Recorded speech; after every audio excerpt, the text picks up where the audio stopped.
అందరికీ వినాయక చవితి శుభాకాంక్షలు. మా ఇంటి పూజ ఎలా జరిగిందో చూడండి.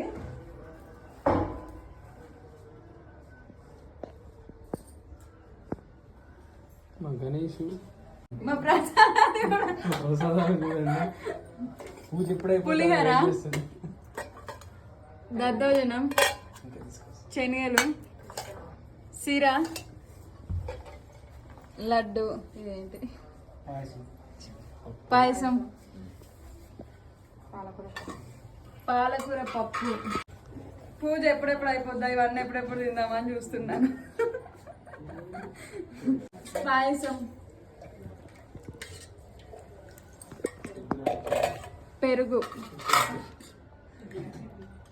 ఇవన్నీ నేను చేయలేదు, మా అక్క చేసింది. నేను తినడానికే ఉన్నా. ఏంటక్కిది